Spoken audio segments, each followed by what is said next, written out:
All right, welcome everyone to the iBUG Unplugged session for March the 7th. Our non-technology, well, sort of sometimes non-technology based sessions where we talk about just all kinds of different things. And we've got a special one lined up for you tonight.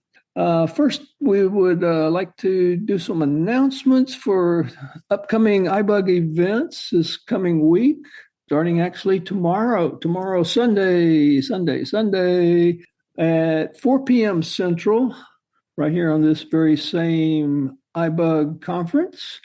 We've got the iBUG Cafe.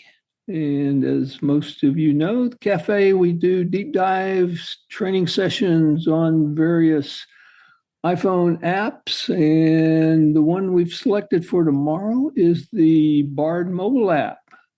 Been some changes to it since the last time that we looked at it about 3 years ago, I think. And if you've been using it, well, you may still learn some things. I've just picked up on some new things since the session was presented, and we will be presenting that tomorrow. So join us for that, 4 p.m. Central. Monday nights, our regular iBUG Buzz at 7 p.m. Central. It's our open Q&A help session for anyone with iOS-related questions and issues. Then on Tuesday, 5 p.m. Central, we've got the Mini Buzz. And the Mini Buzz is just a shortened version of the Monday Night Buzz with a little twist. We only talk about hardware that connects up to the iOS devices, keyboards, speakers, headphones, batteries, and those wearable kinds of things like Apple Watches and smart glasses. So join us for that if you've got hardware-related questions. Wednesday, we've got a special event. We're kicking off. There's an old series that was originally aired on Showtime called Homeland, a CIA spy thriller type series. And so we're going to probably play 2 episodes of that, the pilot and the next episode. And then depending on the interest, we'll continue on with the rest of the series. There were actually 8 seasons of that, about 12 episodes per season. So we'll look at doing like the second and fourth Tuesdays going forward, or not second, fourth Tuesday, second, fourth Wednesdays, 7 p.m. for watching that. We'll be watching that together real time, just like we do the movies on Friday night, and then having short discussions after each of those. So join us for that, if that's something you might be interested in. Then Thursday is our book club, the Vila Book Club. And Sandy, you'll have to tell them what we're reading this month. All right, we are reading, Heartwood, Heartwood, Heartwood by Amity, A-M-I-T-Y, Gage, G-A-I-G-E. And it's not too long. It's about an 8-hour read, I think. So come and join us for that discussion on Thursday at 7 p.m. All right. Yeah. And even if you don't read it, if you just want to join in, listen in on the discussion about the book, if that's something you might be interested in, you're always welcome to come join us. We read those books ahead of time, have a discussion about those, talk about maybe, the author and look at some different things about the book. Then we have Friday, our Friday night at the movies, where we watch audio described movies.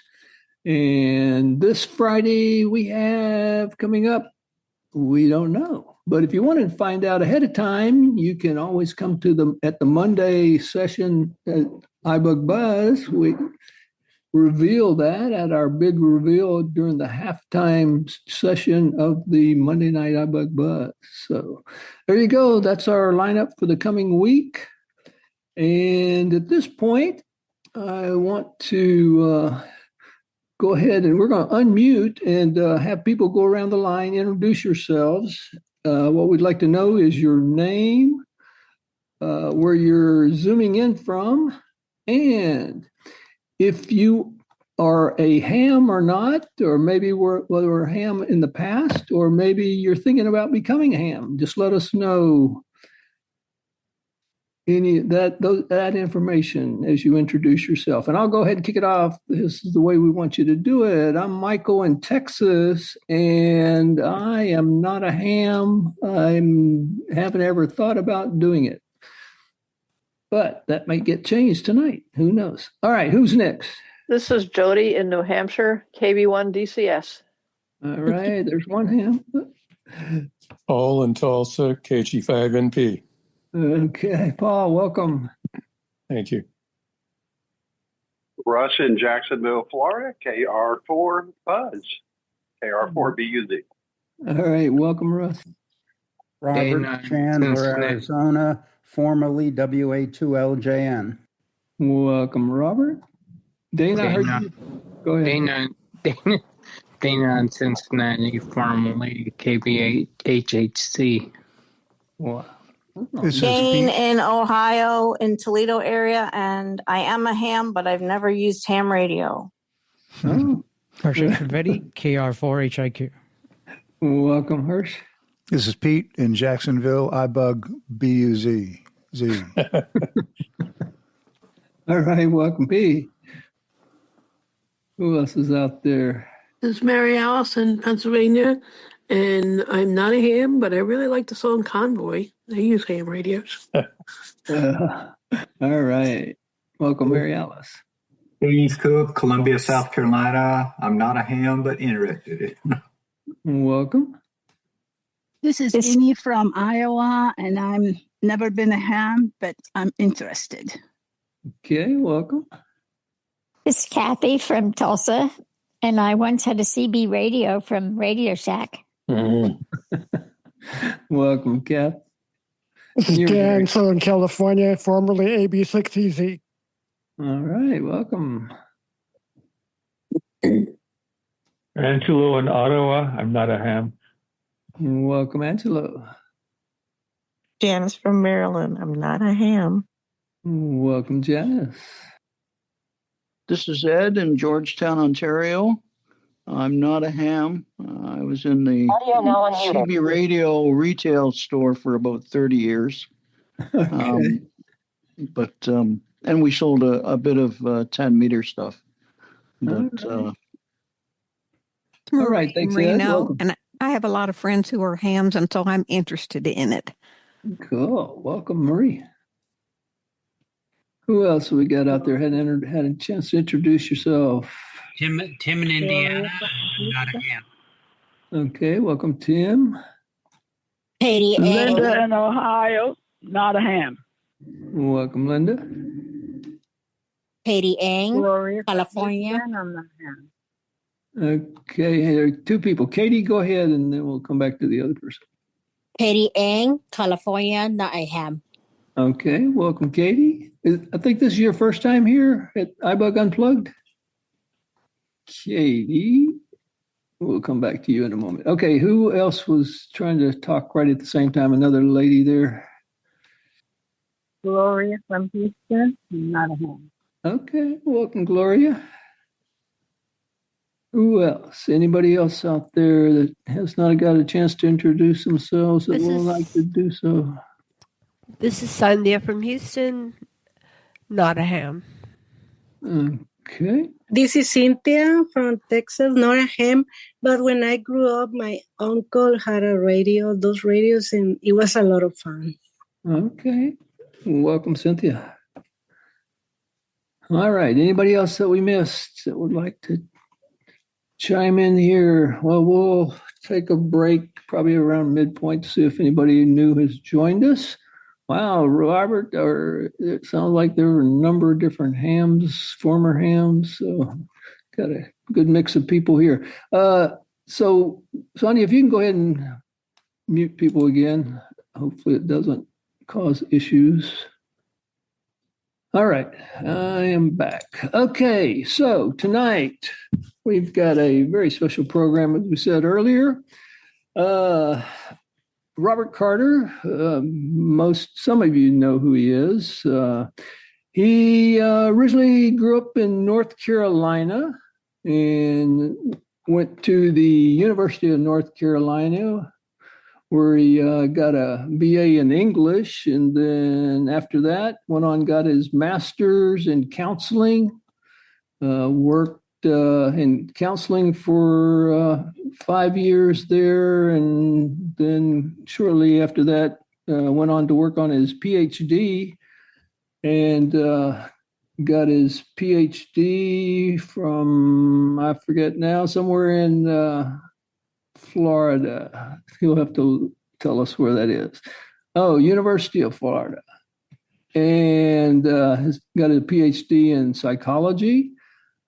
Then after that, he went to work as a university psychologist at Texas A&M University, and where he did that for 33 years until he retired here recently back in 2022. Robert's also a musician, very gifted musician, and he's definitely an enthusiast in technology. Started the Tech Doctor podcast. That's where I first encountered him, probably back in 2010 or so. And I'm not sure when he started the podcast. He'll tell us a little bit more about that. And then he came to join iBUG last year, May of 2025. And he's been very active with us, supporting a number of different meetings, providing his technical expertise. He's also joined our Jumpstart mentoring program, where he's been off and running, doing one-on-one training with new iPhone users, and also doing some demos. And so we are just real fortunate to have Robert being a part of iBUG. And obviously, he's, I'm not sure what this means, an extra class amateur radio operator. And I think that's the main subject of his presentation tonight. So everybody, well, you can't do it since you're all muted, but we would give Robert a big warm welcome. Robert, I am turning it over to you now. All right. Thank you, Michael. I'm unmuted. Are you hearing me okay? Yeah, we hear you fine. Thanks. Excellent. All right. Thank you, sir. Thanks for that very kind introduction, and welcome everybody to iBUG Unplugged. What fun it is to be here. So I've got a presentation that I'm going to give you on amateur radio, and we'll do some things along the way, and we will ask everybody to stay muted. Actually, you don't have a choice. You will stay muted until we get finished with the presentation part, and then we can let everyone unmute and ask questions or make comments. So, as Michael said, my name is Robert. My call sign is NC5R. That's November Charlie 5 Romeo. We use phonetics in amateur radio with our call signs a lot and our names for the same reason our screen readers use phonetics, so we can tell exactly which letter that actually was that we said. So I'm going to begin this presentation by letting you listen to a little bit of amateur radio traffic. What we're going to hear is a little bit of something called network traffic, or we call them net for short. So a net is a gathering of hams who have determined what frequency they will meet on and what time they will meet ahead of time. And it's a group of people who are there to discuss a particular topic. Some of the nets are social nets, as this one is. In fact, this net meets every day, Monday through Friday, at 7:30 a.m. Central Time, and it's called the Professional Loafers Net. And that suggests to me, and maybe to you, some of the humor that's involved in this net, which actually has been running since the 1970s. But for most of its life, it was a local net, local to the people in the city of Peterborough in Ontario, Canada. In recent years, however, there have been advances in technology that have allowed this net to become available to anyone worldwide who has the equipment. You can check in to this net. Now, let me just explain quickly. This is what's called a directed net, meaning that everything that happens on the net passes through the person who that day is the designated net control operator. On the net you're about to hear, the operator's name is Nina, and her call is VE3IRK, Victor Echo 3, India Romeo Kilo. And Nina will be directing all the traffic on this net. So we're just going to sit back and listen for a bit here, for a few minutes, so you can get a flavor of what an amateur radio net sounds like in 2026 with the technology that we have available to us. And if you listen carefully, you just might hear November Charlie 5 Romeo checking in to this net from my home here in Texas. Here we go. QST, you are listening to the Peterborough Amateur Radio Club Repeater Network, located in Peterborough, Ontario, Canada. For more information, see www.b3pbo.ca. The Professional Loafers Net will start in 1 minute. Please stand by for net. You are listening to the Peterborough Amateur Radio Club Repeater Network. Good morning, everyone. It's time for the PL Net here. And it's a nice, brisk morning. Temperature is minus 16 Fahrenheit. It's, I guess, chilly. Yeah, I was out with my coat on. Somebody else didn't have his coat on, but we got the garbage out anyway, regardless. And, yeah, it's time to do our net. So I will say, is there any emergency or priority traffic out there? If there is, let us know. That's a good thing. There isn't any noise out there at all. Okay, let's get on. We'll say good morning to the SWLs and those that are trying for their ticket. As soon as you get it, you'll be able to come in and join us in the mornings. In the meantime,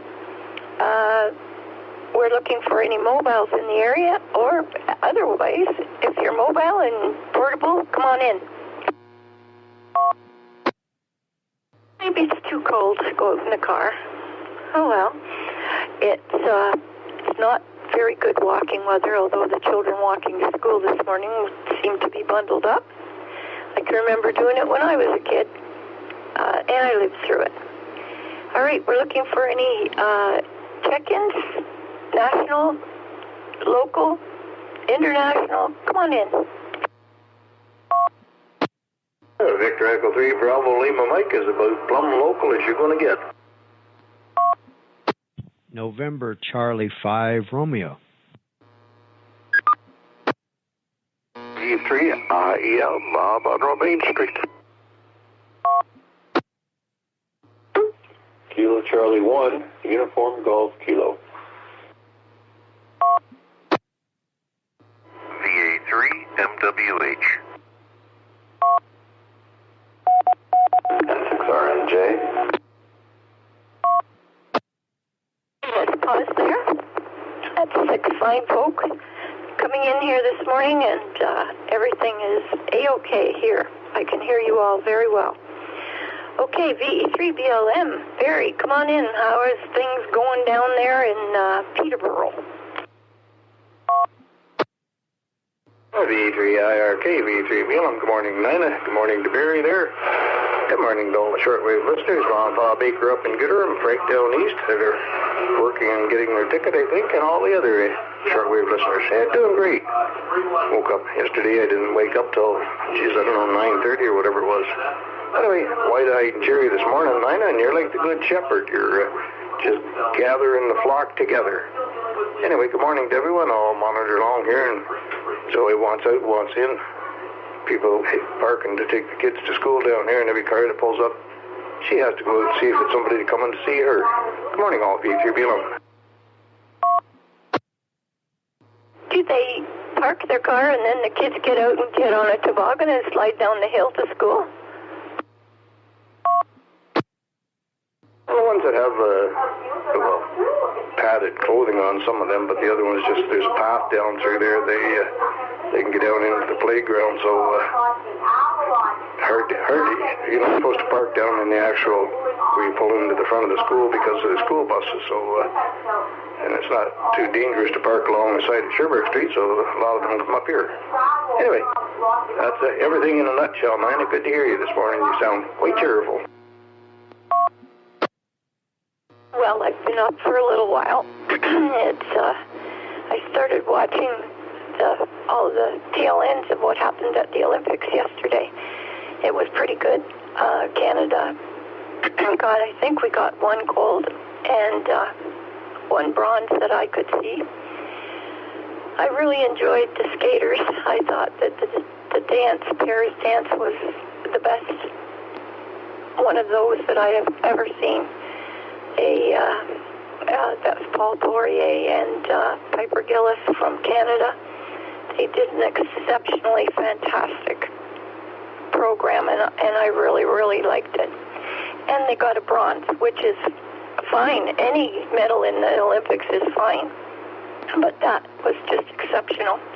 Anyway, that's my little blurb. So thanks, Barry. And let's head down to Texas. I hope you got some heat down there this morning, Robert. Come on in. VE3IRK in the net.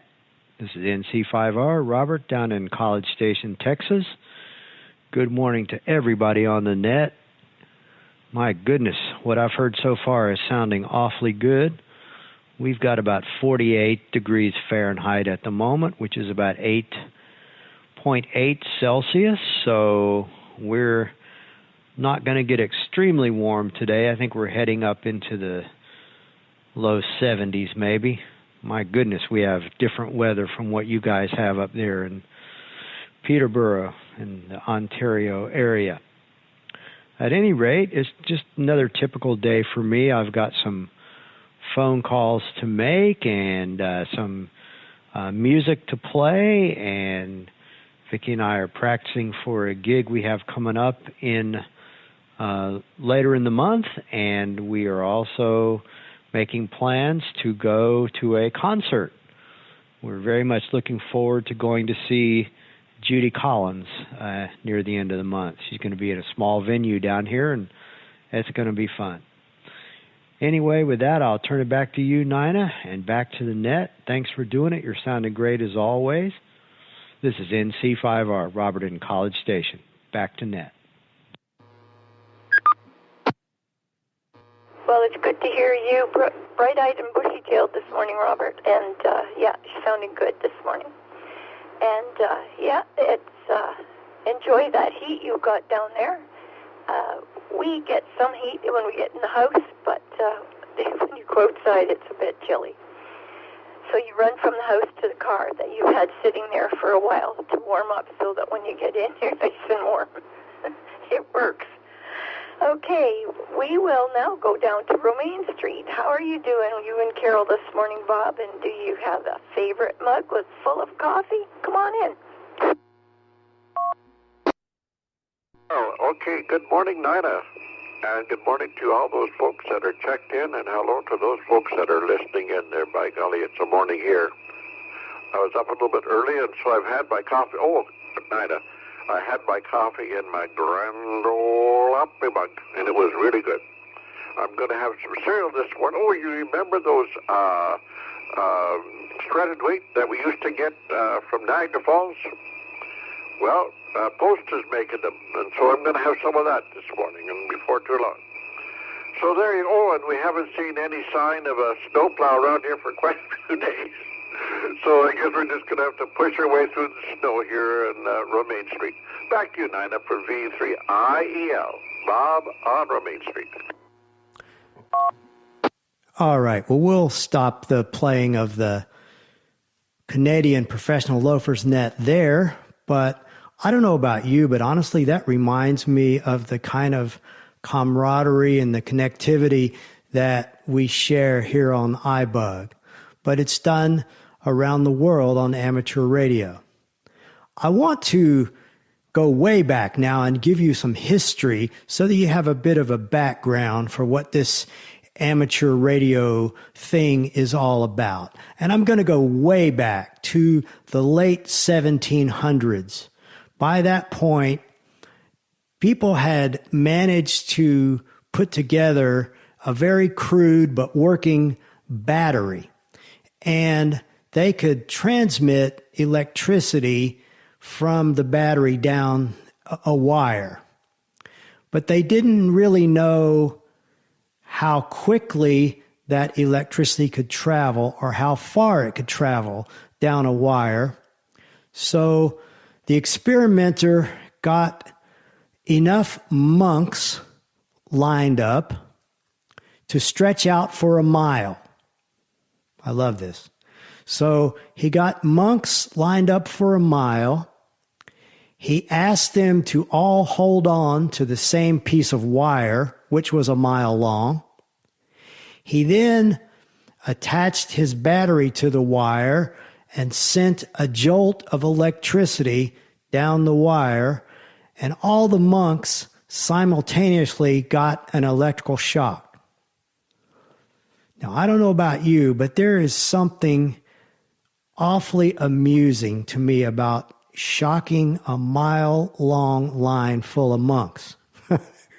Anyway, that happened in the late 1700s. Bit later on, around 1836, a man named Samuel Morse was trying to figure out how he could make use of this possibility of an electric pulse going down a wire to send and receive messages on that wire. I think they were, probably tired of having to wait on the Pony Express at that point to deliver their messages. So Samuel Morse realized that he was in a binary situation. We talk about binary code a lot today in computers, but either a pulse would be on and it would be sending electricity down the wire, or the pulse would be off. Nothing would be being sent. It was binary, a 1 or a 0.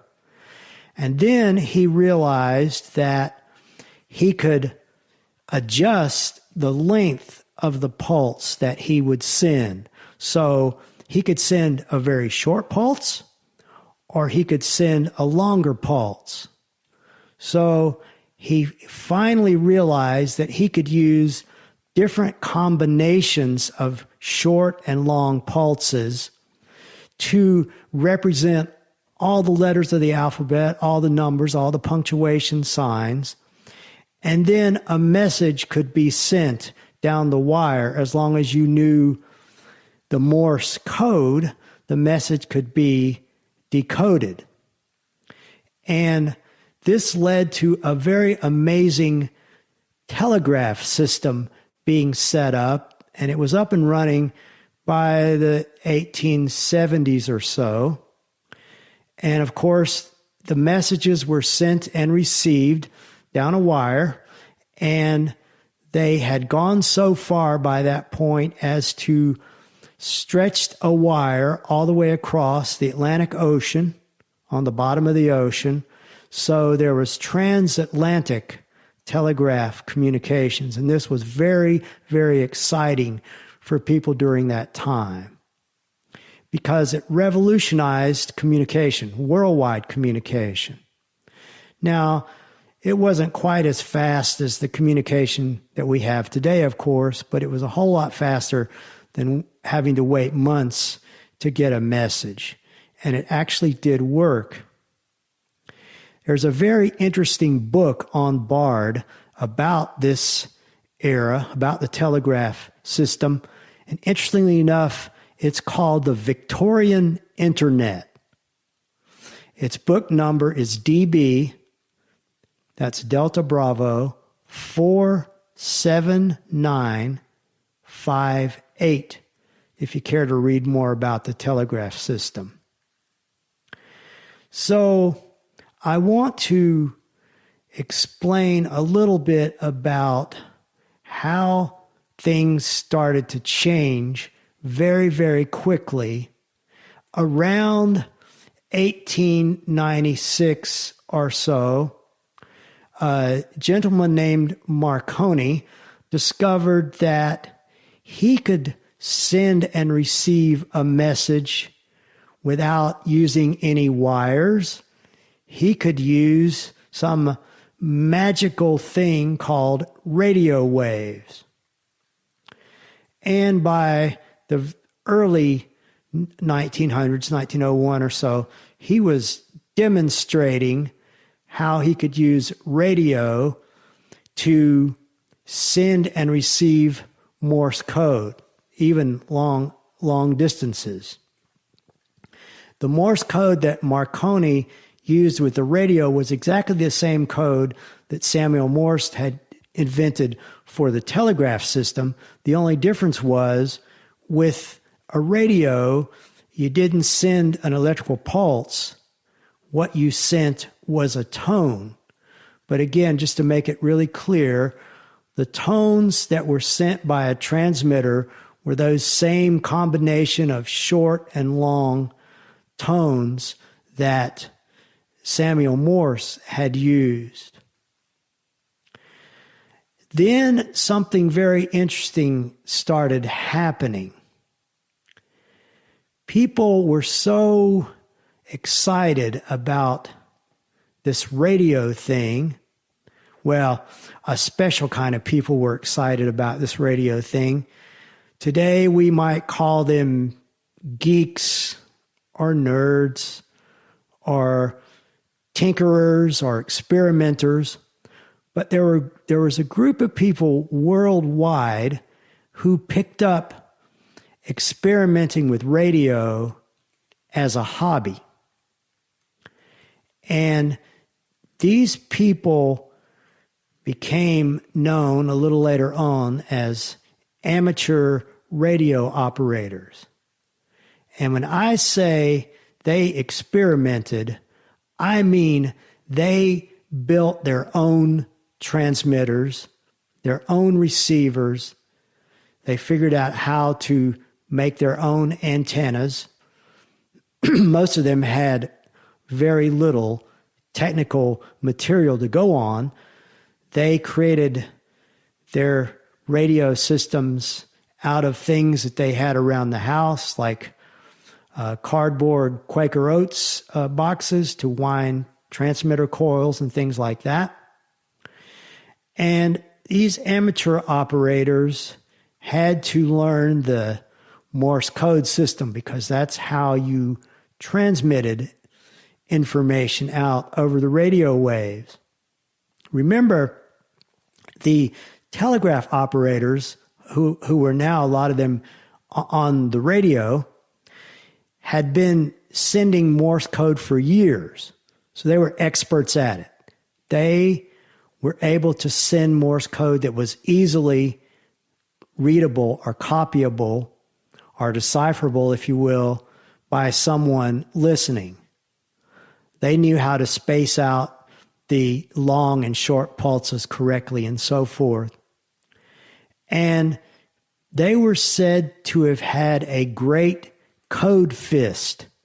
You kind of use your fist to pound down on something called a straight key to make those short dits and those longer das that make up Morse code. So the telegraph operators were great at sending Morse code.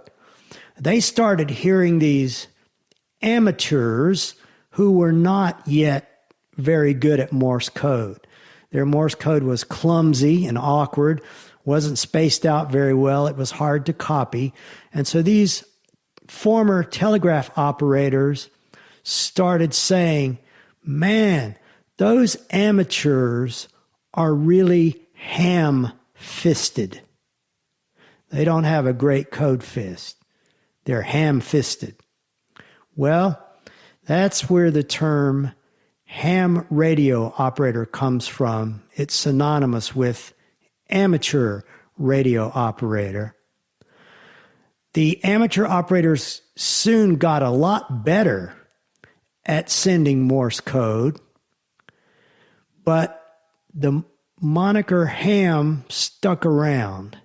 So today we are known as ham radio operators or amateur operators, and that's where it came from. I'm going to play you just a tiny snippet of Morse code as it would be heard over a radio so you can see what it sounds like. Going to play that one more time. So for any of you who are not up on copying your Morse code, that was the word iBUG, I-B-U-G in Morse code. Well, let's hear it one more time just so you really get the flavor. All right. So these amateur radio operators continued from that point, and they kept using their increasing technical skills. They were building better and better equipment. They were making a lot of advances in terms of solving the technical problems that existed at that time with radio. And they really took the lead on advancing the art of radio. They were actually doing more in the early 1900s than the commercial radio companies were doing. And so my hat's really off to these early ham radio operators who did such a great job of advancing radio. They were also getting a reputation of being very kind. They were very interested in helping each other out, and they were very interested in using their radio equipment to help out the people in their communities. So amateur radio is really becoming a service by this point. And we'll talk more in a little bit about this type of service that amateur radio provides to the community. Along the same time, interestingly enough, there were universities, well, at least one university that I'm aware of, who realized that they should start an amateur radio club as part of the clubs that they offered their university students to participate in. That way, students could begin learning about radio and could themselves, if they wanted to, become amateur radio operators. This university happens to be Texas A&M University, which is in the same town that I live in College Station, Texas. Texas A&M started its amateur radio club in 1912. And interestingly enough, in 1922, the amateur radio club broadcast the very first broadcast of a Texas A&M football game. Now, what could possibly be more important than using your amateur radio equipment to broadcast a Texas A&M football game? I can't think of anything. Can you? Well, anyway, so what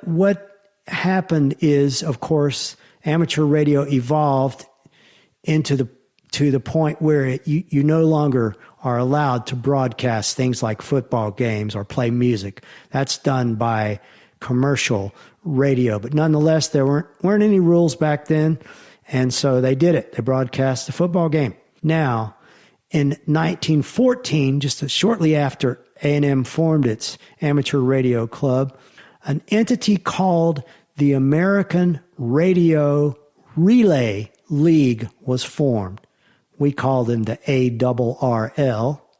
But the league was formed to help amateur radios relay, which is part of the name, relay their signals. Because even though they had advanced a lot in the technology and the equipment that they were able to build, they still did not have strong enough transmitters to send their signal coast to coast. So the Relay League helped in this endeavor. Now, the ARRL is still in existence today, but today it doesn't relay signals for amateur operators. Today it's an advocacy organization for amateur radio. It publishes a lot of publications to assist amateur radio, including a monthly magazine called QST, which is available in audio format on BARD. They do a lot of advocacy for keeping the amateur radio system up and running in terms of making sure that we have the frequencies that we need, or that we keep the frequencies that we have would really be more accurate. I'll talk a bit more about that in a minute. But by 1928, amateur radio had really kind of established itself enough to where the general counsel, the attorney at the American Radio Relay League, by the name of Paul Siegel, his call sign was W9 Echo Echo, Whiskey 9 Echo Echo, or W9EE, I should say. Paul Siegel wrote something called the Amateur Code. And it's a short code, but it really does give you the flavor of what amateur radio was like then and is still like now. This is kind of what's expected of an amateur radio operator. Here's the code. Considerate. Never knowingly operate in such a way as to lessen the pleasure of others. Loyal. Offering loyalty, encouragement, and support to other amateurs, local clubs, and the American Radio Relay League, through which amateur radio in the United States is represented nationally and internationally. Progressive, with knowledge abreast of science, a well-built, efficient station, and operation beyond reproach. Friendly, with slow and patient operation when requested, friendly advice and counsel to the beginner, kindly assistance, cooperation, and consideration for the interest of others. These are the hallmarks of the amateur spirit. Balanced. Radio is an avocation, never interfering with duties owed to family, job, school, or community. Patriotic, with station and skill always ready for service to country and community. So that was an attempt to embody the spirit of amateur radio, and I wanted you to get a flavor for that. Now, in 1934, as we move a little bit more forward, Congress passed the Communications Act, and this led to the formation of the Federal Communications Commission, known as the FCC. The FCC took over the regulation of all radio, including both commercial radio and amateur radio. And they developed a licensing system for amateur radio. I'm going to tell you briefly about the licensing system that exists today in ham radio. Today, there are 3 classes of license.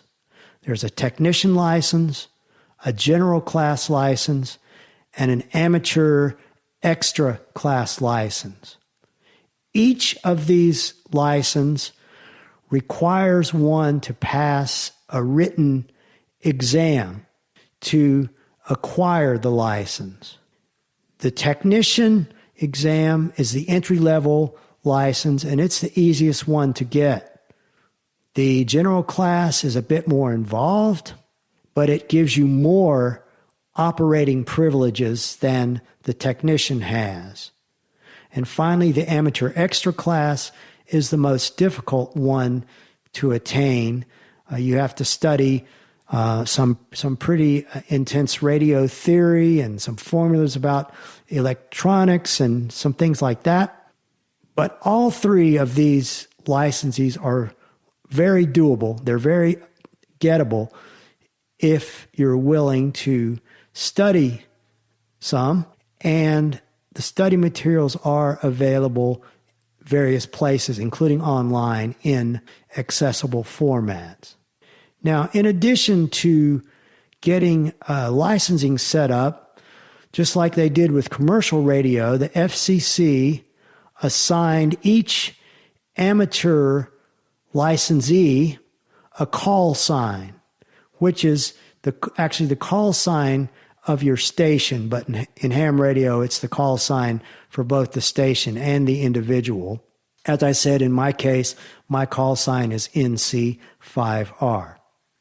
Now, they also allocated which frequencies, that is the FCC when I say they, allocated which frequencies are allowed on amateur radio or to be used by amateur radio. And this is something that changes from time to time, and it's reviewed every, I don't know, I can't remember now, maybe 5 years? Anyway, the FCC is in a quandary because the radio spectrum is a finite resource. There are only so many frequencies that are usable for the broadcasting of radio. And these frequencies are in greater and greater demand. You know, the more satellites we put up, the more cell phones we add to the system, the more garage door openers, the more weather bulletins, on and on and on. The more that we add to the radio spectrum, the fewer and fewer available frequencies there are. So what's gradually happened over the years is the FCC has felt the need to take more and more of the popular frequencies for commercial radio. And so they've allocated amateur radio to what were thought to be some less desirable frequencies. Less desirable in the sense that no one was really sure they would work that well for radio. But again, to the amateur radio operators' credit, they have, with their ingenuity and innovative spirit, figured out ways to make these frequencies work really great for the operation of radio. And my hat's off to all those pioneers and to the people even today who continue to make this work for us. And I want to just give you a little bit of a flavor for what I've been listening to when I turned on my amateur radio receiver. Literally for the last 60 years, that's how long I've been listening. I haven't been licensed that long, but I've been listening that long. By the way, anybody can listen. Anybody who has a receiver can listen. You're just not allowed to transmit unless you get a license.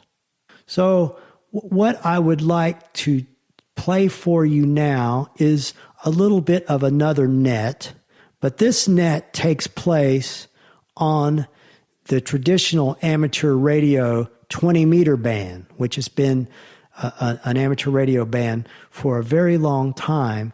So if you had a ham radio receiver and you turned it on and you tuned it to the 20-meter band and you tuned across the band and put your receiver on a frequency of 14.303 at 3 p.m.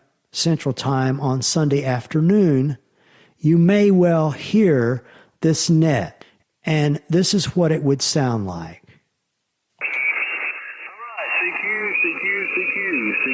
CQ. This is November Echo 5 Lima, John in Mississippi, and it is now time for the Blind Ham's Cross Country Net. CQ. This is November Echo 5 Lima, John in Mississippi. It is now time for the Blind Ham's Cross Country Net. I'll get it right in a minute. Are there any announcements for the net this afternoon?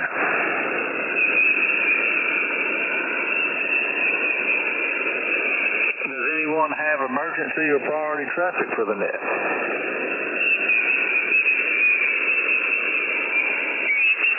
Hearing none, if you should have emergency or priority traffic, please say break, and we'll stop the net and see if we can help you with your emergency.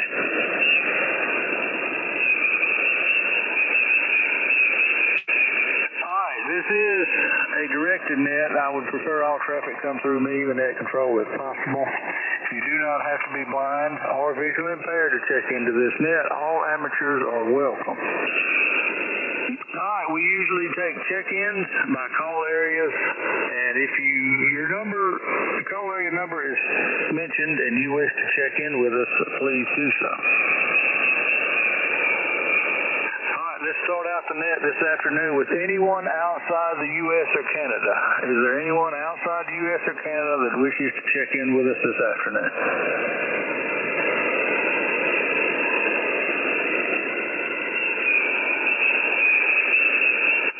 Hearing none.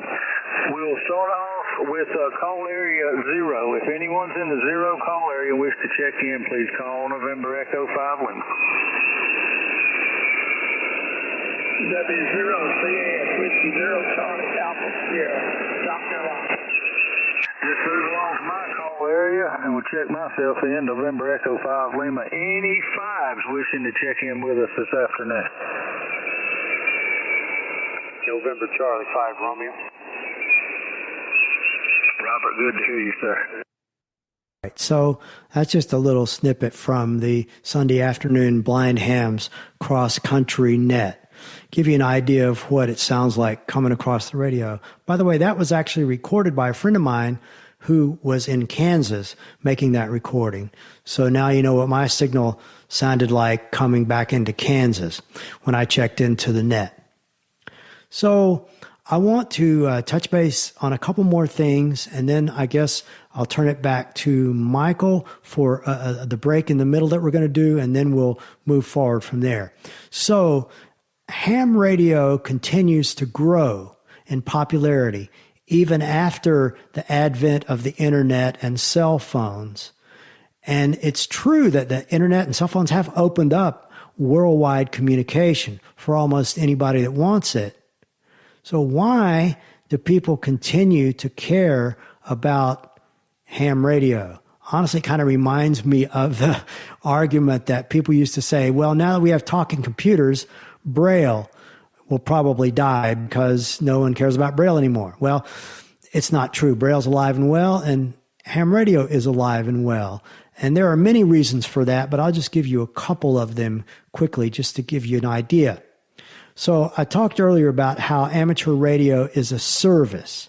And one place that we provide a lot of service is in situations where disasters occurs. Hurricanes come ashore, floods, wildfires, terrorist attacks. The kinds of disasters that we have discovered tend to bring the internet down and tend to prevent cell phones from working at that time during the disaster. But amateur radio operators are trained. We do voluntary training to learn how to communicate in disasters. We know how to operate our stations on battery power or with generator power. And so we often provide a communication service to pass traffic between people who are affected in the disaster area out to the people who need the information. Police, fire, rescue, Red Cross, and so on. So as people have realized that these kinds of happenings, storms, disasters, are becoming more and more frequent, more and more people have been interested in getting into amateur radio and being a part of the service, of the help part of the service. So another thing that's unique about amateur radio is that over the years, as I've been an active ham, I have made friends all across the world in ham radio. Now, yeah, you can make friends, on your cell phone, and you can make friends on the internet, but I'm going to argue that ham radio was probably the first social network, the first worldwide social network, and it continues to be a very vibrant one today. Now, I want to quickly step back and explain to you how I was able to access the net in Canada from here in Texas that I played for you when I started this presentation. The amateur radio technology, I just told you, is available when the internet goes down. But amateur radio operators are a pretty smart group in general, and they saw this internet, learned about it, learned what it was, and started saying, you know what? Ham radio could really benefit by joining up with the internet. And that's what's happened. So I had joined up with the internet and ham radio to connect to this Peterborough amateur radio net. Now, the thing about it is it's just fascinating how it actually works. I'll tell you quickly. So I was using a handheld radio. You might think of it as a handy-talkie or a walkie-talkie to communicate to Peterborough, but not directly. I was using a little Raspberry Pi computer, which is a single board computer. And that little computer board has a tiny radio chip on it. So I was sending my signal, my voice, from my handheld radio to this little radio chip on this Raspberry Pi circuit board. The little radio was picking me up and sending my signal over to the little Raspberry Pi computer. That computer was taking that analog signal, turning it into a digital signal, sending it out over the internet. The people in Peterborough have a similar situation on their end where they were picking up this digital signal from the internet that I was sending, turning it back into an analog signal and sending it out to the people in the Peterborough and surrounding community there who were listening to the net on their radios. So it was a marriage between ham radio and the internet. And the thing that's so incredibly amazing about it is just how well it works. We've finally gotten to the point where we have a fast enough internet and sophisticated enough radio equipment and computer equipment that we can pass these signals back and forth seamlessly. And if you were listening, it sounded like I was just talking to somebody on my radio in my local community. You couldn't even tell that the signal was going all the way from Texas to Canada and back. So that's how we do that. So, Michael, if you're there, I'm going to turn it over to you before I bring my friend Steve Bauer in and before we open things up for general questions. So Michael, or are you there? Yeah, Robert. Why don't we go ahead and continue on with you and Steve, and when we get ready to break for Q&A, then we'll do any other introductions that may be needed. Okay, sounds good. All right, thank you, Michael. Well, I have a friend with us tonight named Steve Bauer, and if you'll go ahead and unmute yourself, Steve. Steve is a fellow ham, and he agreed to come here and discuss with me a little bit some of his experiences with ham radio, and we want to talk some about accessibility and so forth. So, Steve, W0QA, this is NC5R. Are you there? Robert, NC5R, W0QA. Good evening, sir.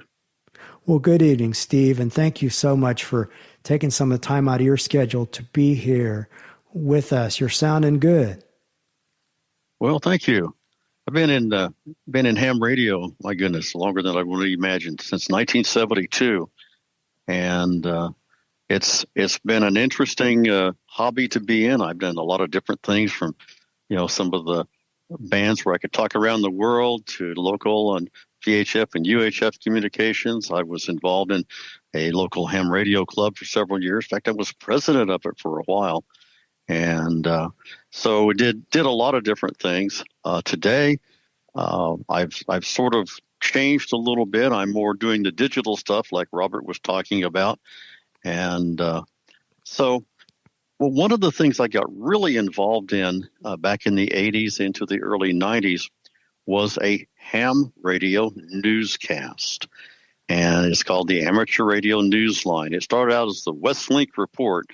And the guys out in California went up on a high mountaintop, and they read ham radio news. And it has evolved now into a weekly ham radio newscast, and it gives you news about ham radio, mainly in the United States, but around the world too. And it goes about 20 minutes. It's available on many ham radio frequencies around the world. You can get it as a podcast. You can listen to it on the internet. And so what I'd like to do now is play for you just a little sample of what Amateur Radio Newsline sounds like, and you'll hear one story. From around the world, this is Newsline, Amateur Radio's independent, on-the-air news and bulletin service. Now, reporting from Union, Kentucky, here's Neil Rapp, WB9 VPG. A solar-powered high-altitude balloon was launched recently by middle schoolers in Florida, and though it weighed only 15 grams, it carried an ambitious agenda for science and the students. Jack Parker, W8 ISH, tells us more. Accompanied by their parents and some school staffers, 63 students at the Sky Academy in Englewood, Florida, watched on the 18th of February as their little Sky Tracker Pico balloon soared away from Earth with the help of hams from the Englewood Amateur Radio Society. Equipped to communicate via APRS, the balloon transmits such data as time, date, altitude, ascent, humidity, grid square, and, of course, its call sign N4EAR-1. The launch was the first for the students, who are in the school's STEM program, and it was the first partnership of its kind for the Amateur Radio Society, said its president, Bill Reed, K7WWR. The students have been able to track its international journey on their smartphones and on a big screen in their classroom. Bill told Newsline that students aren't the only ones who have been immersed in this project. He said, quote, "Our club members are very excitedly tracking the balloon. It has generated much excitement as we are wondering how our baby is doing. We are hoping for at least one circumnavigation of the globe," end quote. At the time that Bill spoke to Newsline, the balloon was nearly over Africa and well on its way. That's a particular point of pride for the club's officers who supported this first-time collaboration with the school. It opens up the world even as the little balloon soars high above it. This is Jack Parker, W8ISH. If you want to track the balloon, visit aprs.fi and enter the call sign N4EAR-1. All right, that's just an example of one story. And an interesting one. You know, that's a cool thing. Yeah. And of course, I was responsible for helping to air Newsline on a local repeater or relay station here in the Wichita, Kansas area. And I produced stories for them to air. And it was a really important thing. And so that's on. The one thing I will mention about ham radio is that it's not a Monday to Friday, 8 to 5. It's 24/7, 365. And it doesn't matter what time of day you want to be on. I mean, if you wake up in the middle of the night and you want to turn the radio on, you'll find people to talk to. And it's the cool thing about ham radio is you can be as active in it as you want to be. I was very active, and then as I worked, a day job, and I was busy enough that I didn't really for a while. I didn't do a lot, just a little bit. And now, I've kind of gotten back into it now that I'm an old retired guy. But anyway, it gives you freedom to do different modes of operation. You can spend as much money as you want. I mean, you can spend $200 or $300 and be on the air, or you can spend $2,000 or $3,000 and be on the air. It doesn't really matter. And Robert wanted me to talk about accessibility. And this has gotten a whole lot better over the years. And accessibility means some radios talk and tell you the frequency you're on and other information about your settings on the radio, your power, and all kinds of things. There are some very accessible radios, and there are some that aren't worth a darn. So they are out there, and they're easy to get your hands on. And once you get an accessible radio, there's nothing that should stop you from being on the air and enjoying the hobby of amateur radio.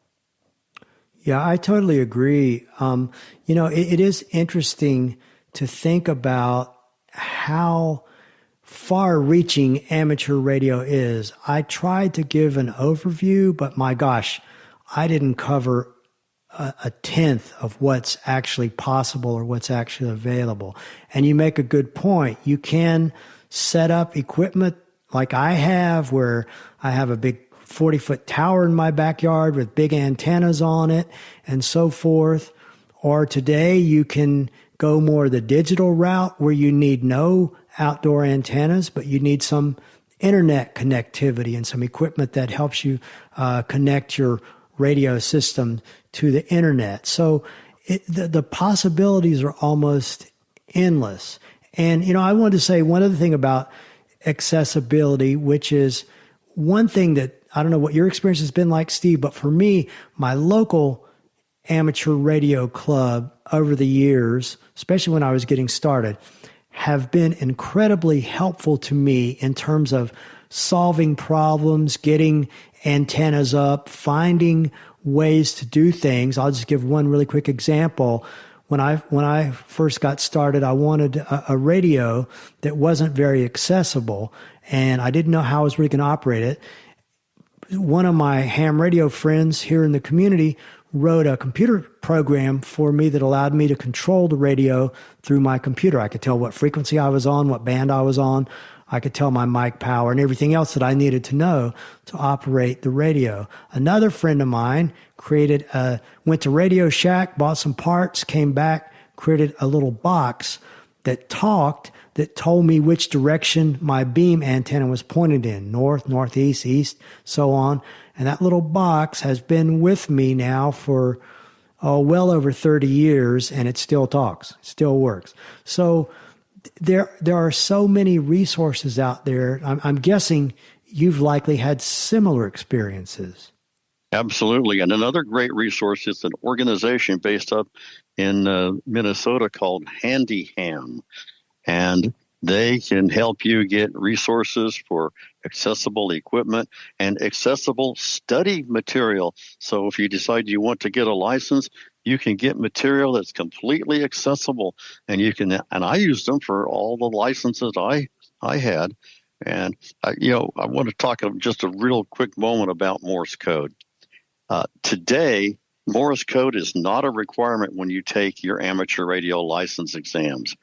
Back when I took my exams, you had to be proficient at Morse code. I started out with a general class license, which required a 5-word a minute code test. That's pretty slow. And the general class license at that time required you to be proficient at 13 words a minute. And I made it through that. And then when I wound up going to the top one, the Amateur Radio Extra, you had to pass a 20-word-a-minute code test. And that was hard. But I did it. And but now you don't have to pass code.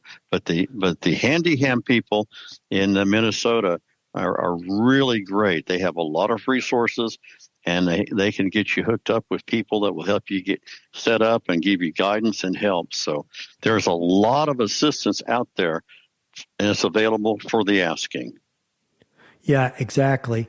Yeah, I passed that 20-word-a-minute code test too. So I remember those days. And it was interesting, the way that I did it, my touch typing skills really came into play because I was listening to the code that was being sent that I was supposed to copy down. And I typed each character as I heard it on a typewriter and passed the test with no problem. But that wasn't without a fair amount of studying, as you know. It takes a while to get up to that 20 words a minute. It does. I mean, I did mine on a Perkins Brailer. Oh, wow. Interesting. Yeah. So I did it for sure. And, I was so excited that night after I passed the code test, and, the volunteer examiners that came to my house to give me the test, at the code it was 10 questions, and it was just answer the questions. And we went through the questions, and I got 6 right, and I needed 7 to pass the test. And they gave me the 7th question. I'm looking at this Braille I wrote, and I made a wild guess, and I was right. And they said, "Okay, you want to do any more?" I said, "No, I passed." I said, "Let's go." Excellent. Yeah, and that's really, part of the point is the important thing is that you pass the test so that you get the license. You don't have to make 100. You just have to pass it. Well, Steve, I think what I'm going to do now is go ahead and ask Michael to come back in for a chance for people who maybe haven't had a chance to introduce themselves. And then if you don't mind hanging out with us, Steve, and helping out with the question answer part, we'll open it up for questions and comments and see what people have to say about all this. Sounds like a good plan to me. Okay, Michael, when you're ready, take it over for a bit and do your thing. Okay, thank you, Robert and Steve. Awesome presentation. Really enjoyed hearing you guys. So we're going to open up the line, and if you didn't get a chance to introduce yourself at the beginning when we went around and did introductions, just would like for anybody that wants to take this opportunity, let us know your name, where you're zooming in from, and we had a little icebreaker question. If you're either currently a ham or were formerly a ham, can let us know that also. All right, let's see. Okay, you should be able to unmute now. There we go. This is Carrie Sauerman from Arlington Heights, Illinois, formerly KA9GEY, but I did not renew my license from a number of years ago for various reasons, but I enjoyed my time. Welcome, Terry. Yes. I'm Colleen Roth, Northwood, Ohio, right outside Toledo. My general class license is November 8, Tango, November Victor. I was in Navy Mars for 20 years until they discontinued it. And I was in Army Mars at the same time for 18 years. And then when they ended, I was in Air Force Mars. But I didn't enjoy that as much because you had to have someone look at a big print book. There was nothing in Braille. And I didn't enjoy that. But I do love amateur radio. My favorite thing is traffic handling, receiving messages and passing messages and being in that control station. And I have been licensed since 1992 as a tech. And then I got my general license in 2007. My step-grandfather was an amateur, and he only did code. And he didn't think that he could teach me because I was blind. Well, I didn't want to learn code anyway. But I wasn't interested. Sorry, guys. I know some of you are. We do have a couple ham radio operators who do code on our Ohio single sideband net. All right, Thank you. thanks. I'm sorry. Yeah, no, that's fine. We're just going around introducing ourselves right now, just quickly. All right, anybody else that didn't get a chance to introduce yourself the first go round? Elizabeth. Go ahead, Elizabeth, then Rosetta. Elizabeth from Newfoundland, Canada. I have not been a ham operator, but I did have a lot of friends who were. Okay, welcome, Elizabeth. Thank you. Rosetta Stone. I am from Conyers. I am not a ham operator, radio operator. All right, welcome, Rosetta. Thank you. And if you guys can go back on mute after you've introduced yourselves. Anybody else that didn't get a chance to introduce yourself the first time around? Here's your opportunity. Hello there. I'm Dave, W4CI, Dave Hillebrandt. All right. Welcome, Dave. Just joined in a little late. I'm a hardcore CW guy. Okay. And tell us where you're from again. I'm in Orlando, Florida. Okay. Been a ham for 54 years, and I'm only 64, so got started at age 10, and I've been active ever since. All right. Very good. Started young. Okay. Well, welcome. Thanks. Anybody else? All right. Well, with that, then I'm going to turn it back over to Robert. We're going to open up. Well, the line's already open. So if you've got a question or comment for Robert or Steve, here's your opportunity. This is Pete. Go ahead, Pete. Hello, Pete. Go ahead. Hey, Robert and Steve. Really fascinating story. Thank you, Robert. I'm curious, the whole time I've been thinking, is there a relationship between ham and amateur radio and shortwave and CB? I know Mary Alice mentioned CB. I'm used to, I used to talk on CBs in the car, but how do they relate in terms of community, association networks, and wavelengths? Just curious. Well, you ask a lot of good questions there, Pete. So let's try to break it down a little bit. So these days, CB radio is an unlicensed service that people can use for really however they choose these days. When I was a kid, CB was licensed and it was intended for commercial use, but that's totally flip-flopped. And it's now used for all kinds of communications, casual communications. The CB radio band is just located just below one of the popular amateur radio bands, which is called the 10-meter band. But so it's just a little portion of the 27 megahertz band, divided up into the 40 CB channels. So they're similar in that they're both two-way radio. They both can be listened to with a shortwave receiver that has the ability to tune in those frequencies. But amateur radio, being a licensed, regulated service, is much more oriented toward service and community, and oriented toward, as someone said, passing traffic, handling messages, and things like that. It's kind of a different animal, but it uses similar technology, if that makes sense. Great. Thank you, Robert. Do you have any comments on that, Steve? It's pretty well covered it there. He mentioned shortwave. Shortwave listening that's just it. It's listening.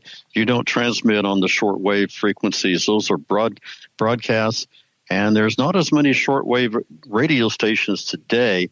A lot of them have gone to the internet, but you can still listen to some shortwave broadcasts, and that is just, again, it's just listening. You don't transmit to them. It's like listening to radio stations that transmit around the world. Yeah, and there are a lot of shortwave radio receivers that are what are called general coverage receivers, and they will also usually cover the amateur radio bands and the CB band, I guess. Okay. Thanks, both of you. Who else has a question or comment? Please say your name and we'll call on you. This is Dan. Okay, we got a couple people there. Go ahead, guest. we still got a couple people there. Go ahead, Deb. I heard you, and then we'll pick up the other person. I think it was Dana. Okay, Dana. Go ahead, Dana. Sorry. It was Dana. Yeah, thank you. You mentioned licenses, 3 of them. When I was back in the 80s, I was licensed, and I had to get a novice license. Did they drop the novice license? Yes, the novice license no longer exists. Okay, and I had to learn code, and I took the test with my dad, and I cheated he and I cheated so much on getting our license. I learned it, and I cheated with him because he didn't study code, and I did. And he said, "What is that?"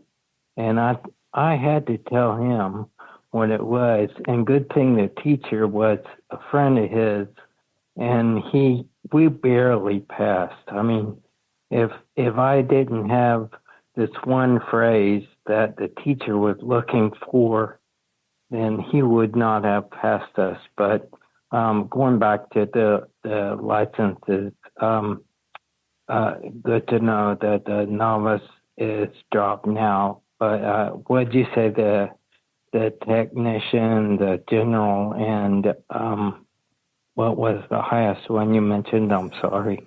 The amateur extra class. Oh, okay. Thank you so much. Well, you're welcome. And there's no longer a code requirement, as Steve said. So if you decide to get back into it, you won't have to worry about the code anymore, just the written test. Okay. Yeah. Thank you. Well, this is Dan. Welcome. Go ahead, Dan. Okay. Very good presentation. About that net that you started with, which was obviously going through a repeater system. Okay, did you build your own Raspberry Pi interface board? And also, she mentioned SWL. How could somebody be an SWL to listen to that, since it was going out over the internet and on a repeater system? Well, she was saying hi to shortwave listeners who are able to receive their repeater system, who have radios that will, I guess, tune up into I think they have, their repeaters are on the 2-meter ham band and the 70 centimeter ham band. I guess people have receivers that will go up there that will let them listen. They must be aware of some people in that area. I did not build my Raspberry Pi system. I bought one that's made commercially by a company in California called Node Ventures. They sell several different products, but the one that a lot of us got is called the Clear Node. You can build your own if you're inclined to build electronic things. That's one of the great things about the Raspberry Pi. It's very flexible. How does that? How do you interface that with your handy-talkie? And which handy-talkie do you have? I assume it's a Kenwood, right? Yeah, I have the Kenwood THD75. That's the one that I was using, and you essentially put your handy-talkie on the same frequency that the little radio in the Raspberry Pi is on, and that's how you make the connection. Oh, okay. And the frequency is, how do you determine the frequency for those two to connect? If you buy something that's already built, they set the radio for you on a particular frequency and tell you what it is, and you put your your handy-talkie on that frequency. Okay, and then the output of the board goes to where a computer. I think you said goes to a computer, right? Yes, part of the Raspberry Pi. Well, the Raspberry Pi itself is a computer, and in this particular case, it also has the little radio chip mounted on the same board. And so the radio chip on the board talks to the little computer on the same board, and that's what picks up the signal and sends it out over the internet. Yeah, but how do you connect to that repeater in Canada? They have a similar Raspberry Pi type system on their end, which is connected to their repeater system. So the signal comes in to their little computer device, gets translated back into analog and sent out over their repeater system. Okay, thank you. You're welcome. KR4HIQ, Hershid. Go ahead, Hershid. Hey, so I just got my technician's license last year in November, and I'm working on my generals, doing studying right now. What radio would you recommend for anyone that's willing to jump into this expedition per se, that will at least give you more information? Currently, I have a Radtail that gives me just channel settings to just let me know what channel I'm on, but that's the only information I'm getting audibly. So what are some radios that between yourself and Steve and others use that you would say are accessible, and maybe mentioning also what GD77 is? You looking for handhelds or handheld radios? Yes, please. You want to take that one, Steve, and I'll comment? Well, okay. I have two handhelds. Then I have I'll call it a base unit. It's actually a mobile. It's a Kenwood 71A, which has a talking chip in it, and it tells me, things that it's, set on. And I have two handheld radios. There's one called a GD77, which is the first one that I got, and it works really well. And I've got one called a Redivus or a UMD 380. Again, both of them work very well and have nice speech chips in them, so you can tell what's going on with those particular radios. Yeah, and the GD77 radios are really nice. There's some very excellent accessible firmware for them, but unfortunately they're not made anymore and they're hard to get. The Redivus that Steve mentioned, it is still available online from Amazon and other places, and those radios are pretty inexpensive. A incredibly expensive but very completely accessible out-of-the-box radio is made by Kenwood, and it's called the THD 75. And I highly recommend it if you can find a way to afford it, but it's about $800 or so. Thank you very much for that. You're welcome. Russ, KR4BUZ. Hey, Russ, go ahead, sir. Hey, Robert, and hey, Steve. Good to hear your voice as well. To get a little bit away from the tech side of everything, I have been smiling all night long, gentlemen, because I keep hearing names and call signs and voices of people that I have gotten to know and consider friends over the past. Robert, you're not going to believe it. Last Sunday was my 1 year anniversary for my ticket, for my ham ticket. All right. Only 1 year.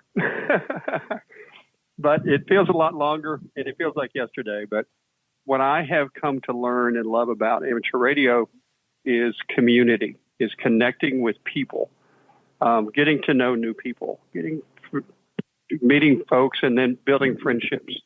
And you can do it on those HF bands if you've got the license and get on the frequencies, like you were saying, with the cross-country net. I smiled. I heard a lot of voices and names I knew over there, and also on those UHF and VHF nets, using things like the Clear Node or even apps for your iPhone or your Android phone, which are completely, basically free. And even if you can't afford a radio, you can. There's some debate about that in the community, but I still think it's radio. You don't get on those nets through your phone unless you have a ham license. But it's all about people. It's all about building relationships, meeting new people, even if you're doing it through CW, Morse code. You get to know people sometimes by the sound of their code. You kind of smile and you say, "Oh, I recognize that. That's got to be Dave down in Orlando." You know, that sort of thing. So I just wanted to comment how wonderful it is as a community service and friendship building kind of avocation. I will say that talking about friendships, you know, ham radio can give you lifelong friendships. I have become friends with a guy, and we met back in 1972, and he actually gave me my first ham radio license test, and he and I have become very good friends, and we're still friends today. And it's just wonderful to have friends like that. Absolutely. And you make a great point, Russ, about the availability of apps for cell phones that will let you access the All-Star Network, which is what I was using to connect to the Peterborough Amateur Radio Club's Professional Loafers Net. So if you don't even have a radio, you can use your cell phone to do it as long as you have a license. Who else has a question or comment? Rosetta Stone. Rosetta, hello, go ahead. I was wondering if you don't want to use the internet because that may go down, do you have to have antennas and towers in your backyard like you do if you had that expensive $800 radio? And then my other question is, when I thought about becoming a ham operator, the person that I talked to convinced me that it was a male-dominated society and that females may not be that many. So I was wondering. You know. Go ahead. I'm sorry. Those are great questions. So if you want to get on ham radio without using the digital modes, without connecting to the internet, you would need some sort of outdoor antenna system. That's the only way to get your signal out into the world. But you don't have to have towers and big antennas. That you can string up some wire to use as an antenna if you have some space to do that. But it does require some space outside, and the better the antenna is, the better the whole thing is going to work in terms of who all you can listen to and talk to around the country and around the world. And I would say that it is true that amateur radio is largely male dominated, but there are quite a few women, we call them YLs, young ladies, on amateur radio. By the way, when a YL gets married, if we know about it, she becomes an XYL. And we refer to the men on amateur radio as OMs, old men. So a lot of the YLs stay YLs because they have more sense than to marry the old men. But anyway, you know, it is something that we really want and actively recruit more and more women to get into amateur radio. And like you heard on the Professional Loafers Net, Nina, the control net control operator, was female and was very active in amateur radio in her area. So I certainly wouldn't letting your gender keep you from doing it. But in all honesty, there are more men than women on amateur radio. You have any thoughts about that, Steve? No, it's just about the same. I mean, there's some pretty cool ladies that are on. Yes, and when you're on amateur radio, they do a lot of contests on the radio to see how many people you can contact in a weekend or something, or how far you can send your signal out. And if there are women participating in those contests, the women, because their voices carry well on the radio, and probably because old men are interested in YLs, the women are very popular in those contests. They're the ones who oftentimes get responded to. So there are pros and cons, of course, but that's the side of it that we see a lot. This is Jody. Go ahead, Jody. I've been a ham for 20 years, and I've never felt, they're mostly guys, but I've never felt, excluded or shunned or anything like that. I've always just felt like one of the group. Well, I'm glad to hear that. Yeah, and I was also active as a Civil Air Patrol radio operator. Cool. So, yeah. No, I think it's a great sport or a great activity, not a sport, but a great activity for anybody that's interested. Sometimes it feels like a sport, but okay. Yeah, sometimes it feels like a sport. And of course, I was involved before the internet and before cell phones. And I remember down in Florida, I was part of Aries and Races, and everybody's like, well, we don't need those radios anymore. We've got cell phones. And the first hurricane came through, and all the cell towers went down because they had no battery backups. So they ended up depending on the amateur radio operators. So that was kind of cool. Yep, that's really how it's worked out. And it's one of the reasons that amateur radio has even gotten more popular. Well, thank you, Jody. Yeah, that's thank cool. you. I didn't know you were a ham. That's fun to learn about that. KB1 DCS. Well, I hope to talk to you on the radio sometime. Robert? Go ahead, Robert. Oh, yes. I was an amateur. I became an amateur in 1957. And so I want to know what they've changed about the technical part of the test for like the general and the technician. I had to pass the novice. I did that in 57 when I was 12. And then back then, I had to go down to New York City from Long Island to take my general test at the offices of the FCC off of Canal Street in downtown Manhattan in 58. And there were no transistors then. We had to know about triodes and diodes and pentodes and that. So how was the test changed? And I built my own equipment and bought some of it from my paper route, but I sold it when I went to college and then used the college amateur radio club. And but then I gave up that because of money concerns and that as my family grew. Yeah, very cool.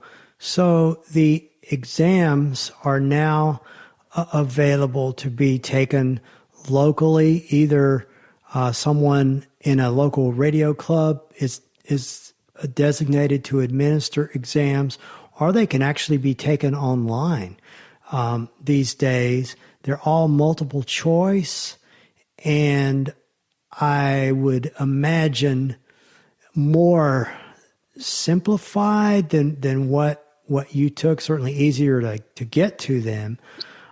So, I think something like like Steve mentioned, the Handy Hams organization could be extremely helpful in getting accessible study materials. Okay, thank you. And maybe we'll get back into it. Go ahead. Hi. A couple of questions about antennae. On two sides of my house, I have 10-foot chain link fences to keep the huskies on my neighbors from jumping into my garden. If I ran a wire through that chain link, would the metal of the chain link interfere with how the antenna worked? You could use the chain link as an antenna. Oh. We have a guy that lives in Kansas where Steve does, who has used all kinds of things for antennas. And there is a story in a book that was published by the American Radio Relay League called Tune in the World with Ham Radio, which is available on Bard. It's an old version. It's a 1976 version. But there's a story in there about a guy using a chain link fence as an antenna, and it actually worked quite well. Oh, okay. My next question is, are there motorized antennae? we have ice storms and snowstorms and all kinds of things here. Would it be better to have something that I brought in out of the wind, up and down? There are, antennas that can be on push-up poles that can be let down. There are towers that can be cranked up and down. So there are ways to construct an antenna system that can be raised and lowered for sure. Okay, well, I guess the cheapest, most replaceable damaged thing would be the chain link fence. Thanks. Okay, you're welcome. Terry? Anybody else? This is Terry. Hi, Terry. Go ahead. I was very good friends for 40 some years with KC9RP, Hap Holly, who is now a silent key. I knew. Yes, I knew that. But I was also the person who helped me to get my general class license was, he went by the name of Bud, but his name was Elmer Frohart. And he told me the story once. There's a term in amateur radio called Elmering. I don't know if you guys are familiar with it. Oh, yes. Your Elmer is the person who teaches you the ropes about amateur radio. Exactly. Well, it was named after my friend Bud Elmer P. Frohart. Cool. And when he told me the story about that, at first I didn't believe him, I said, no, you're kidding. He said, no, I'm not. He said, I used to teach the high school guys, mostly guys then. I used to teach them, help them to study for their amateur radio licenses. And that term was actually named after him. And he was a wonderful guy. His wife was also my Girl Scout leader. But he was a ham for many, many years. And fortunately, just not so long before he passed away, Bud actually was able to get the distinction of contacting every country in the world via amateur radio. A couple of the hams who worked with him, he was ill at the time, but he had 3 countries left to get, and they were able to help him to achieve that wonderful, wonderful goal. And I'm just so proud to know that I knew him and that I knew Hap. And my favorite part of amateur radio was handling traffic. And the person who got me involved in that was Raleigh Hudson. And I forget, he's a silent key, unfortunately, as well. And I forget what his call sign was, but I loved handling traffic. And if I get back into ham radio, maybe I'm going to say when, I really want to do more traffic handling, because that was really my favorite part of ham radio. And I used my, I had a 2-meter HT and a 440 HT, and before that I had old tube radios, and more for, they were both, my transmitter was a tube radio for Morse code, and then of course I had the receiver. But you brought back a lot of very fond memories for me when I was in amateur radio all those years ago. I live in a condo, so I can't put anything up. So I'm not, I would probably, I don't know, I'd do the internet or HD something. I don't know, but I'll figure that out when I can see my way through to that and study. Thank you, Terry. My licenses. Let's see if we can get a couple more questions in here. Paul. Go ahead, Paul. Yeah, I was going to point out, you're talking about needing an antenna in the backyard or whatever. If you're just starting out or you're just interested in your local area, if you're in range of a repeater, you don't really necessarily need an outdoor antenna. I started out with a handheld radio, 2-meter 440, and for a long time just talked to people on the local repeater without any, just the antenna on the radio. So that's a good way to start out, and then you can work your way up as you want to do more and more things. But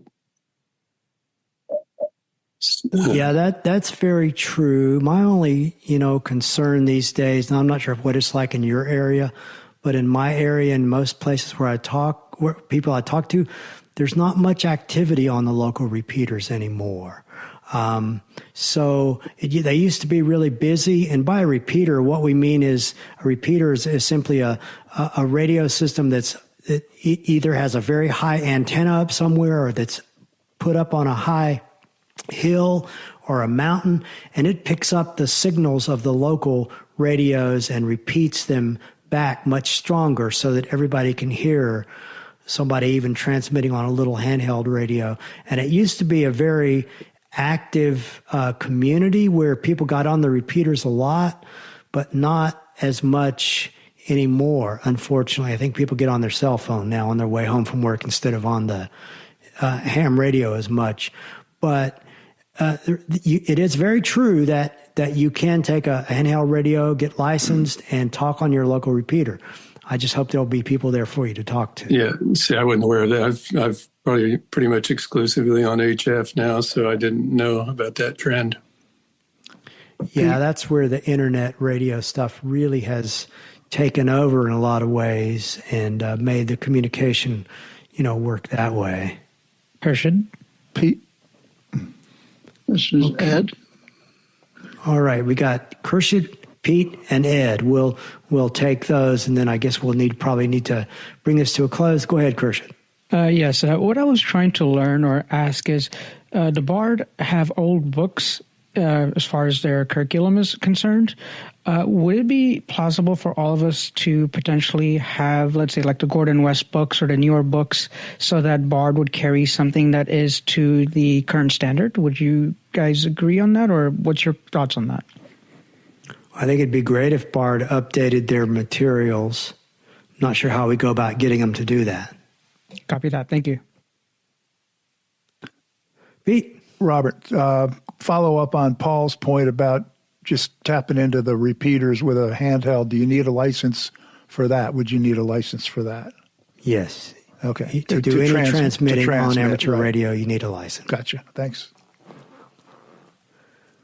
Okay, I think we had one more.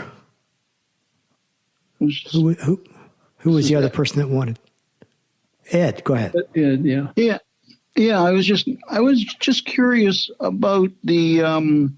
I had a friend that was into ham, and he had the handhelds and he had the 10-meter base stations and that, but he had something called he was into something called Paxton. Is that?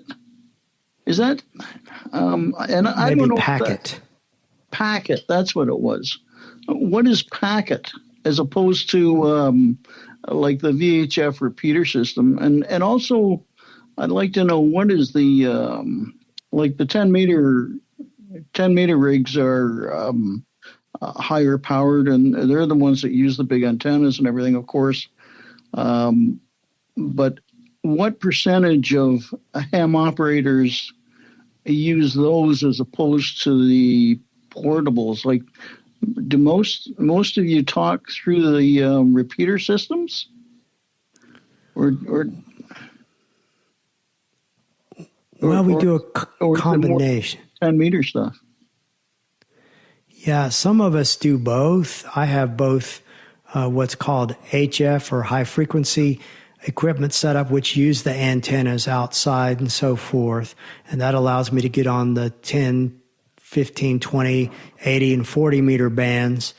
But I also do use my local repeater systems and use internet enhanced radio. But that's the beautiful thing about amateur radio is you can pick and choose. You can do whatever parts of it appeal to you? And there are so many aspects to it. You mentioned packet radio. I don't know whether packet radio is used a lot anymore, but it's where people were using radios to send out digital information in packets. You could send messages to someone using your radio equipment, and those messages would show up on a computer screen. So you would have a radio connected with a computer system. There's just so much to it, and I was only able to scratch the surface in this presentation. I left out a lot, but there just wasn't time.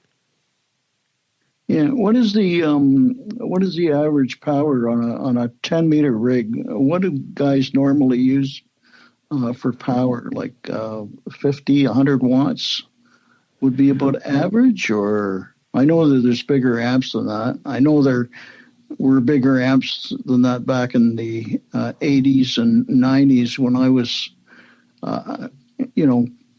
involved a little bit in it. I had a CB radio store and sold some of the 10-meter mobiles and a few amps and stuff, but I knew quite a few guys that were into ham, and I used to pick up a lot from them.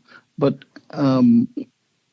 what is the average power that they would use on a 10-meter rig now?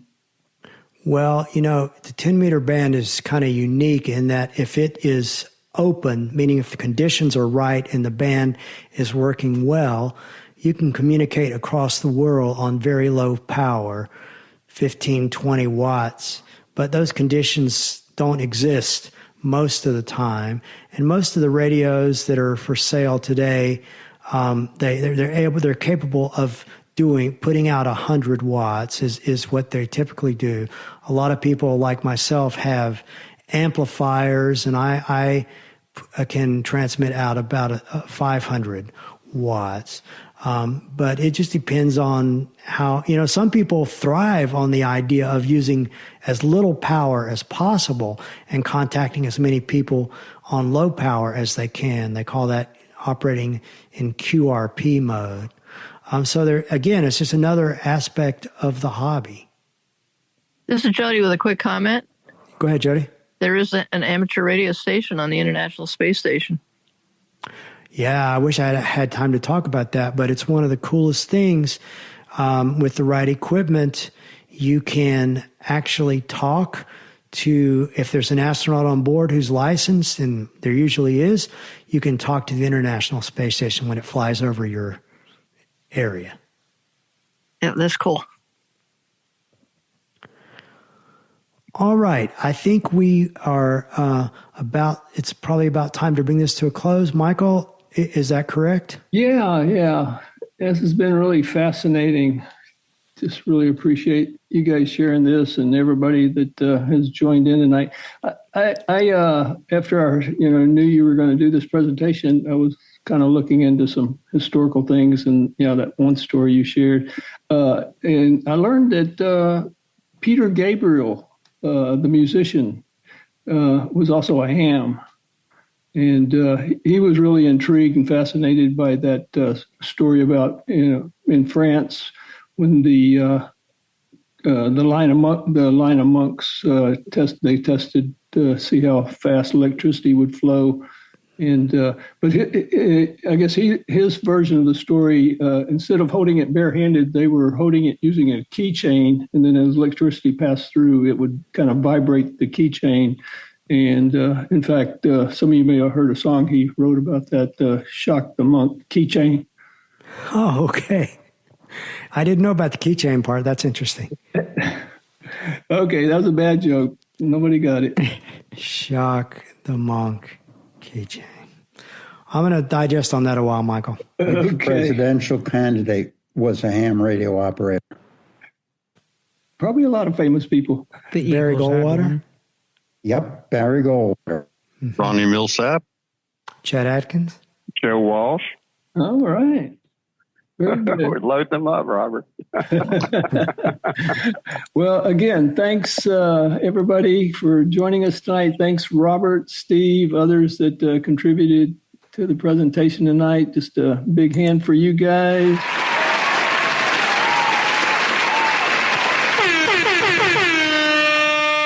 Really appreciate that. I should have had that song up and ready to play. But anyway, Pete, I'm sure you know that song, right? Is Pete still here? Okay, we lost Pete. All right, guys. This is Sandhya. Sandhya, yes. Remember the book, All the Light We Cannot See? They were communicating on a radio. What was that? Was that just a regular radio? I think that was shortwave. Oh, okay. Sorry. Thank you. And Sandhya. Yeah. And don't forget, just tomorrow, iBUG Cafe, 4 p.m. Central. We'll be doing a deep dive training session on the BARD mobile app. And then be sure to check out our website, ibugtoday.org, and find out all the other good things we're doing for the rest of the week there.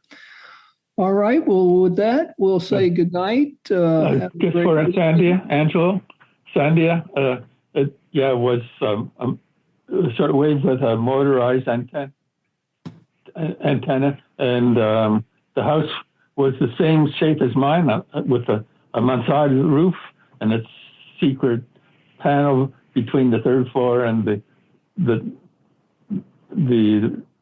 attic, and that she would go in there and bring her motorized antenna up and down.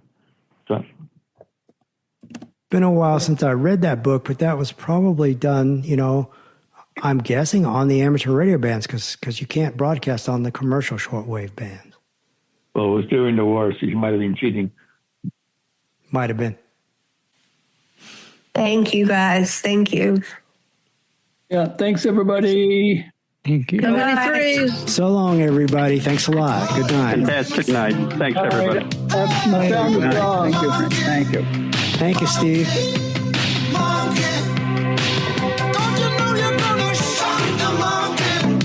Thanks very much, Kurt and Steve.